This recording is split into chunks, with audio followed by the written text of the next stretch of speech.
Halo teman-teman, kembali lagi dengan saya Rendra Sdoya, masih di channel Digi Maya, channel YouTube yang membahas seputar Google Ads, Google Analytics, dan Google Tag Manager. Di video kali ini saya ingin membahas fitur baru yang masih beta dari Google yang bernama Automatically Created Asset ya. Nah, jadi Automatically Created Asset ini saya singkat aja ACA ya. Ini satu fitur untuk search campaign, ya kan? Nah, di mana kita bisa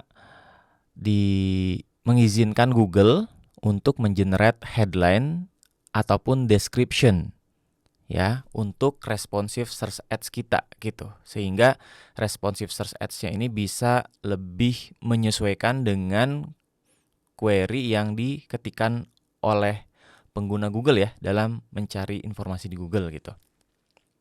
Nah, jadi si ACA ini dia akan memanfaatkan konten kita yang ada di landing page, ya, domain dan existing asset ya di iklan kita dan juga keyword gitu. Nah, jadi di sini kita bisa on off kan. Artinya kalau kita off kan, ya kita nggak mau pakai, berarti kita hanya menggunakan aset yang kita provide gitu langsung dari iklan kita. Ya, kita tahu ya RSA saat ini pun sudah punya 15 headline dan 4 description. Nah, tapi dengan ACA ini ya jadi lebih di enhance gitu fiturnya ya. Nah, kemudian kalau kita on kan ya, dia bisa mengenerate headline dan description yang lebih relevan gitu. Nah, sekarang kita lihat fitur ini tuh akan mempengaruhi apa saja ya. Yang pertama ad strength. Ya kita tahu ya ad strength ini indikator untuk menilai seberapa baik gitu ya, seberapa kuat gitu si iklan RSA kita gitu ya. Nah, si ACA ini ya, si ad strength ini yang dulunya hanya menilai dari aset-aset yang kita buat, ya kan? Misalnya di headline-nya apakah sudah lengkap, apakah sudah relevan, ya, apakah cukup unik. Nah, itu kan jadi penilaian ad strength, ya. Nah, nanti selain dia menilai juga existing asset atau di existing ads gitu ya.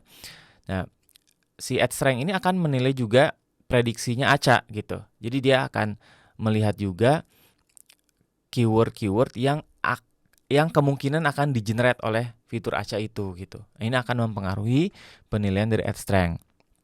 Ya. ACA juga dibuat berdasarkan konten landing page. Nah, ini artinya kita sebagai pengiklan berarti harus menyediakan konten yang lebih relevan gitu ya di landing page kita gitu. Jadi cukuplah kontennya gitu ya, paragrafnya segala macam penjelasannya gitu cukup relevan lah dengan apa yang kita keyword yang kita gunakan lah, kira-kira seperti itu ya. Nah, kemudian keyword ya dia juga menggunakan keyword. Ini mirip dengan dynamic keyword insertion. Ya, jadi punya kemiripan nih. Kita tahu ya dynamic keyword insertion dia memanfaatkan keyword yang kita gunakan di masing-masing ad group ya untuk mereplace headline ya jika query yang diketikkan oleh user itu lebih relevan dengan keyword-keyword yang belum kita gunakan sebagai headline gitu loh. Ya, itu kan cara kerjanya keyword insertion ya, dan juga existing ads, existing asset ya, aset-aset yang sudah kita gunakan. Nah, kalau opini saya ya, si ACA ini dia kayak gabungan gitu dari fitur DKI dan DSA. Ya, DKI ini Dynamic Keyword Insertion, DSA ini Dynamic Search Ads. Ya, DKI ini yang saya jelaskan sebelumnya.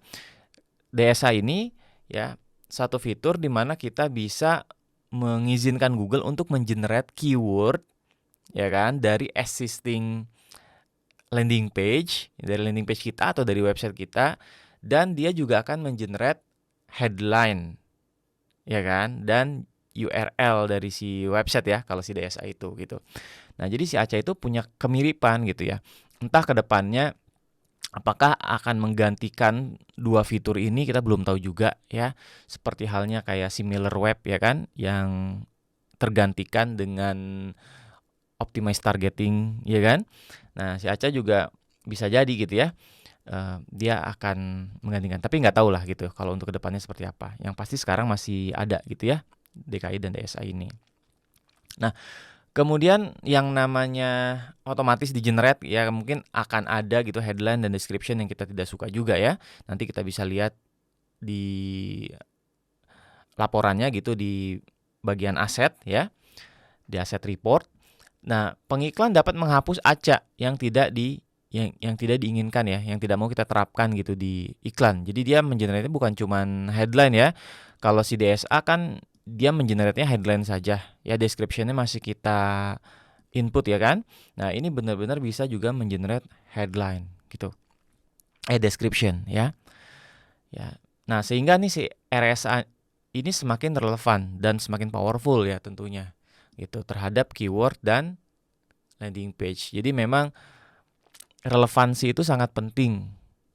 Ya kan? Jadi apa yang orang ketikkan di Google ya, bagaimana si iklan ini bisa menjawab ya, dan landing page ini bisa meyakinkan kayak gitu kan konsepnya. Ya, meyakinkan bahwa ini sesuatu yang memang mereka cari dan hingga akhirnya mereka mau convert ya, entah mengklik tombol WhatsApp atau mengisi form gitu. Ya kan tujuan akhirnya itu konversi.